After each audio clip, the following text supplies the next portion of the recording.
E aí, pessoal, tudo bom? Voltando aqui para mais um episódio, e agora o episódio final do Casamento às Cegas, Estados Unidos, temporada 6. Pra quem já viu os outros vídeos e já gostou, já dá um joinha aí pra ajudar. E vamos começar logo, porque tem muita coisa pra falar nesse episódio. A gente começa o episódio 12 exatamente onde paramos no episódio 11, que é com o Jimmy perguntando pra Chelsea como ele se sente em relação ao que ela vai dizer no altar. Ela diz que foi tudo muito intenso, o processo foi muito intenso, uma montanha russa de emoções. Será que foi por isso que eles foram pra um parque de diversões? E que no momento ela consegue sim ver esse casamento dando certo. Só tu, mulher. Ela diz que eles se divertem muito, mas que também tiveram brigas, mas que com muita conversa e tal, eles conseguiram superar. Que eles sabem lidar com conflitos, sabe? Porque assim, eu duvido completamente que qualquer problema que eles tenham tido não vai se repetir se eles ficarem juntos. Ela diz que vê ele sendo um bom marido, um bom pai, e que ela acha que no dia anterior eles dois estavam muito cansados porque estavam trabalhando muito, tiveram um dia ruim. Começou. Já estamos sabendo agora que já rolou outra briga. Mas que hoje ela está se sentindo confiante o suficiente para seguir em frente. O Jimmy diz que todos os dias ela é exatamente o que ele quer numa esposa. Que ama ela demais, que quer que eles deem certo, mas que ele não quer ir pro altar. Olha, se tem uma coisa que eu odeio, é gente que pergunta como você tá se sentindo antes, pra depois ela falar como é que ela se sente e ela vai acabar tudo ali. Meu irmão, não pergunte não, só acabe logo. Pra que esse step extra de humilhação? E novamente, não sei se são truques da edição, mas emendam essa frase dele com ele dizendo que desde que a gente viu o pessoal, você já falou umas 3 vezes que a Amy e o Johnny são o casal mais forte. Isso é realmente importante? Não, ele sabe que não é, ele sabe que não é. Aí a Chelsea começa com a metralhadora de perguntas dela, que a gente já sabe que é bem típica. Por que você pediu pra casar comigo? Por que você me trouxe aqui? Por que você me tratou tão bem hoje? E era pra tratar mal, mulher. Ele diz que antes daquela discussão doida lá de quando ele saiu 1 hora de casa, ele tinha certeza que ainda queria casar. Sei não, Jimmy. Ela fala, você me chama de grudenta, você mente pra mim, eu fico constantemente pisando em ovos perto de você, eu não posso te falar coisas que me chateiam porque você fica chateado. Aí ele pergunta, tipo quando? E ela fica calada. Porque sem querer defender o Jimmy. Mas todas as vezes que a gente viu que ela tava chateada, ele ouviu e conversou com ela sobre isso. Não mandou ela se lascar nenhuma vez, porque eu mesma mandei várias vezes. Aí ela diz, você decidiu não ir pro altar por causa de uma briga. Chelsea, tu não sabe contar. Toda briga, ela diz que foi só uma briga. Ele diz que ela tá reduzindo tudo a uma briga, mas que foram vários motivos, daqueles bem importantes, essenciais, e que machucaram muito ele. Ele fala da amiga com quem ele teve uma relação antes, que apareceu no programa por ele, mas sem ter nenhuma obrigação de fazer isso. E a Chelsea expôs pra todo mundo na frente das câmeras quando ele só contou isso pra ela, confidencialmente, pra ser transparente com ela, pra ela saber de todos os fatos e poder confiar nele. E da parte dela foi uma quebra de confiança muito grande, né? Porque ele pediu pra não expor a pessoa e a Chelsea acha que porque ela tá chateada, tudo é válido, tudo é desculpável. E não é. Ela fala que acha injusto porque ele passa o dia todo conversando com ela, trocando mensagem com ela. E como é alguém com quem ele já se relacionou, ela fica desconfortável. Aí o Jimmy vem com mais uma cartada excelente. Ele fala, isso foi menos recente do que o seu ex-namorado, que inclusive foi a primeira pessoa pra quem você ligou. Ligou não, fez uma chamada de vídeo assim que a gente pegou nossos telefones de volta. Ela quer dizer que é diferente, mas não é muito não, amiga. Tu tem mãe, amigas, irmãs. Aí a primeira pessoa é o ex-namorado? Ai, gente, que cansativa esta mulher, essa discussão inteira. Resumindo, o Jimmy fala que todas essas coisas deixam ele relutante de confiar nela, porque se você tem que ficar calculando o tempo todo se você pode ou não contar uma coisa pra pessoa, porque você não sabe como é que ela vai reagir, e também se ela vai manter um segredo ou não, dependendo do estado emocional dela, é insustentável. Daí muito me surpreende que realmente a gente não vê mais Jimmy e Chelsea. Este é o fim deste casal, pelo menos até a reunion. E aí começa a despedida de solteira das últimas do páreo. AD e Amy. O lugar parece até legal, mas assim, tá fechado pra elas. Daí é um canto imenso e tem 10 pessoas. A despedida dos homens é mais caída ainda. Só tem uns 3 ou 4 gatos pingados, fora os noivos. Um lugar imenso, sem decoração nenhuma. Parece a experiência do Willy Wonka. A produção deixa ali em cima 2 moletom com dizeres de noivo aqui e uns óculos de plástico pra eles. Ave Maria. Será que eles gastaram o orçamento todo com os anéis de noivado? Porque 5 gatas saíram de anel, né? Mas só sobraram 2 aqui pro altar. Eu sempre me perguntei como é que deve ser esse esquema de escolher e comprar esses anéis. Porque não é barato, né? O moletom é tão paia que eles só olham legal, dobram e deixam ali do lado. Nenhum deles veste. No lado das mulheres parece que chamaram mais uns figurantes e agora a festa tá mais animada. A Heidi e a Amy tão lindas, morrendo de dançar. Uma hora elas vão conversar, só elas duas, e a Heidi simplesmente não acredita que a Amy e o Johnny não transaram ainda. A Amy fala: a gente se diverte muito. Então, eu acho que eu tô entendendo o que eles devem fazer. Vocês estão entendendo? A Heidi melada depois, dando depoimento, falando que não acredita, que com certeza a Amy tá dando pro Johnny. É tudo. Daí chegamos finalmente ao dia dos casamentos. É impressão minha ou a Heidi chega num Rolls Royce? Eu não conheço muito de carro não, mas riqueza, viu? Ela chega no quarto pro dia de noiva e lá tá muito mais bem decorado do que a festa de despedida de solteira delas. Mais um toquezinho de riqueza, a gente vê a solinha vermelha do sapato dela, um Louboutin chiquérrima. Tem um monte de lero-lero e aí vemos ele, aquele que é o mais temido, o pai do Clay. Ele chega pra ter uma conversa com ele antes da cerimônia e este senhor faz analogias de esporte, diz que tem muito orgulho de ter um filho bem-sucedido, fala que o próprio pai dele não era presente na vida dele, fala tudo menos o que interessa, que creio eu seria um pedido de desculpa por ter sido irresponsável e infiel na frente do filho. E que ele sente muito que isso tenha causado nele uma falta de confiança. E que ele espera que ele consiga superar e seguir em frente e ter uma vida plena. De repente, seria uma coisa legal pra falar? Mas não, ficam lá os dois totalmente estranhos, assim, né? Aquela distância de homem. Fica se balançando, mas só sai um abraço disso. E pensar que ele falou que ele se inspirava nesse homem e tal. Eu acho essas coisas tão engraçadas. Enfim.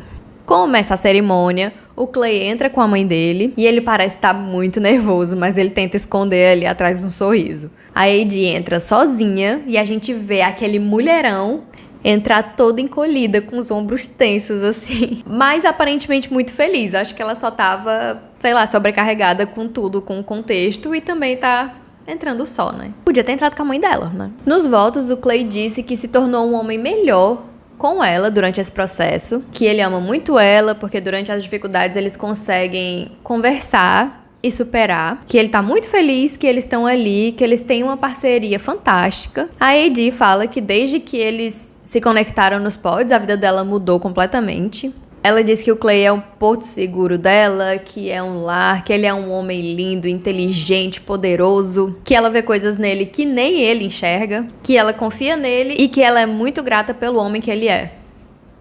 Que belos votos, não é mesmo? E aí chega a hora de decidir se o amor é cego. Amber, você aceita o Clay? E ela diz que sim. Clay, você aceita a Amber?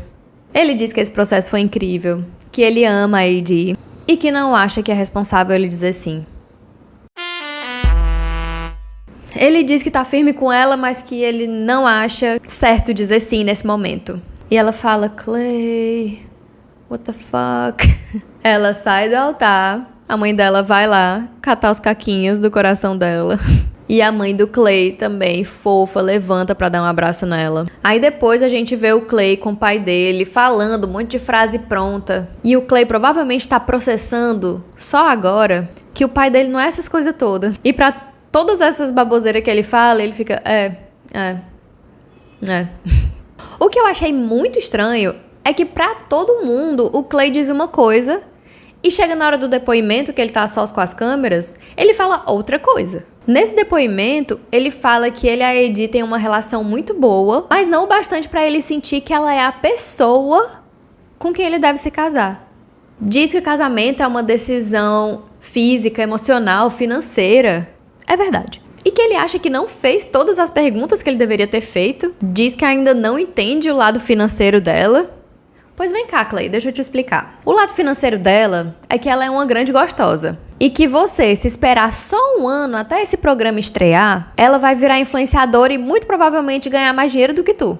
Ele disse que se perguntou se ele é um marido e a resposta foi não. Se perguntou se ele está profundamente apaixonado e a resposta foi não. A resposta foi não? Clay, what the fuck? Ele vai lá conversar com ela e dizer que aquilo não é uma rejeição, que ele não rejeitou ela. Que ele disse não porque ele não se sentia pronto e que isso pra ele já era muito difícil de admitir. Ele diz mais uma vez que ama ela, que ela é a garota perfeita, mas que ele não é um marido. Eu tô muito confusa. Daí corta pra uma das melhores conversas dessa temporada. A mãe e o pai do Clay. Uma mulher muito esclarecida e superior, conversando com seu ex, que pelo pouco que ele fala, não evoluiu muito com o tempo. Ela diz que o Clay tem dificuldade de se enxergar num casamento e do que um casamento significa pra ele. Que grande parte disso vem de coisas que o pai dele fez e que ele precisa se explicar e se desculpar. Sem ficar se justificando, só peça desculpas pra gente encerrar esse capítulo. Porque ele levou muito esse questionamento pro altar. Se casamento é realmente uma coisa sagrada ou se é algo que você entra pra mentir e enganar. Bufo. O pai do Clay diz que também não teve o melhor exemplo de pai em casa. Não era pra inventar desculpa, né? Mas tudo bem. Mas é aquela coisa, né, gente? Não adianta ficar sempre culpando quem veio antes. Tem que arrumar uma forma de quebrar esse ciclo. Eu acho até que pensando um pouquinho assim, dando um pouco de compreensão pro pai dele, eu acho que ele fala que nunca teve uma relação com o pai dele, que nem lembra de ele fazer parte da vida dele. Então, assim, tanto ele não fazia parte da vida dos filhos, quanto ele traía direto a mãe dele, no caso a avó do Clay, só pra gente não se perder aqui. Então eu acho que do avô do Clay pro pai do Clay já teve pelo menos uma evolução, que é ele fez parte da vida dos filhos, né? Ele se importou, ele ama os filhos, ele tá presente, então às vezes é isso, passos de formiga, né? A mãe dele diz que apesar de todas essas coisas, ela acha que o Clay quer sim um casamento, quer um relacionamento feliz, mas que ele precisa resolver esses sentimentos. Aí o pai dele fala, ele precisa conhecer alguém como você, como eu te conheci. Aí ela, você me conheceu, mas você não foi bom pra mim. Porra, Josh. Mas brincadeiras à parte, é isso. O cara já é idoso e tem na cabeça que é só o filho conhecer uma mulher incrível que vai resolver ele. Tu conheceu essa mulher incrível, provavelmente desgraçou a cabeça dela, traiu e mentiu. Não é a mulher que vai consertar ninguém, é muita ajuda profissional, terapia e sinceridade na terapia. Mas, sinceramente, às vezes eu acho que esse pessoal mais velho, muitas vezes só quer enterrar as coisas pra não mexer num vespeiro a essa altura da vida. Mas que exemplar de mãe e mulher, viu? Não só perdoou e superou o ex-marido, mas tá lá ainda pra conversar com ele pelo bem do filho deles. Voltamos pra Adi e o Clay conversando pós não casamento, e ela tá se sentindo péssima, óbvio, pela situação, mas também porque o Clay fica dizendo que aprendeu muito sobre si nesse processo, e ela diz que tá se sentindo um sacrifício. Tipo a pessoa que surgiu pra tornar a vida dele melhor, ele se tornar um homem melhor pra próxima que vier. Ela dá um depoimento dizendo que sempre fica se doando muito, sempre fica carregando esses relacionamentos nas costas, mas nunca é o suficiente. E não é isso, Adi. Eu acho que ela sempre fica vendo o potencial dos caras, mas não vê a realidade como ela tá posta agora. Porque o que não faltou foi sinal do Clay dizendo que ele não estava preparado. Pior é que isso está sendo interessante pra mim, porque eu pessoalmente me identifiquei muito com a Adi. Eu já fiz bastante isso no meu passado. E eu consigo ver que mesmo agora eu continuo querendo compreender o Clay. Estamos todos tristes pela Adi, mas a gente vai mudando essa energia, porque chegou a hora dos últimos sobreviventes das cabines. Acho que eram 20 homens de um lado, 20 mulheres de outro, e literalmente só sobrou um de cada pra contar a história. Os únicos capazes de salvar esse programa. Inclusive, gente, e aí, se não tiver casamento no final? Qual será o plano B da produção? Mesmo se eles forçarem dois casais que não vão se casar a ir até o altar, nem que seja pra dizer não, o que acontece depois? Com 0 casais casados. E não é impossível. A Amy tá lá, toda feliz no dia de noiva dela. E lá do lado dela, todo mundo já teve um sonho, uma premonição, uma visão, alguma coisa de que ela ia casar com um homem loiro, né? Ela diz que ela disse que ela mesma tinha o sentimento de que aquele ano ela ia casar. A amiga dela disse que uma vez sonhou com ela fazendo uma chamada de vídeo e mostrando o marido dela, e era um cara loiro. E o pai dela, 2 anos antes, já tinha sonhado a Amy com os filhos dela, tipo, correndo e tal, e que eram crianças loirinhas, de cabelo claro. Os pais da Amy chegam e meu olho já começa a querer encher de lágrima. Eles perguntam se ela tá tranquila na decisão dela. E ela diz que sim. E eles falam, então estamos com você. Uma das irmãs ficou do lado da Amy pra se arrumar lá com ela. E os pais já estão conversando com ela, todo mundo já dizendo que é uma família, todo mundo se tratando bem. É muito lindo de se ver. O pai dela vê ela de noiva, aí eu já começo a chorar também. Eu choro mais com o pai dela vendo ela do que com o Johnny vendo ela. Ele diz que eles estão lá pra ela e pro Johnny também. E que ele tinha lá suas reservas quanto a esse experimento, mas que ele mudou de ideia. Então temos aqui mais um convertido na crença de que o amor é cego.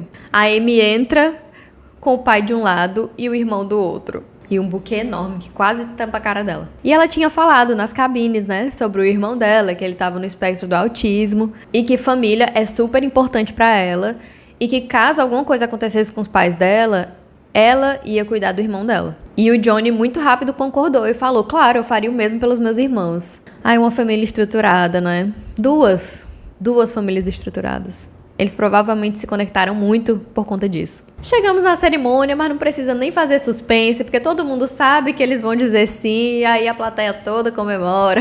A gente vê que eles estão apaixonados de verdade.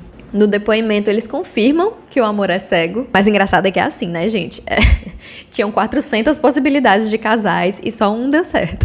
Mas é por isso que a gente continua assistindo esse programa. Se fosse normal, se fosse fácil, não tinha graça. Se fosse todo mundo dando certo, igual a Amy e o Johnny, também não teria graça.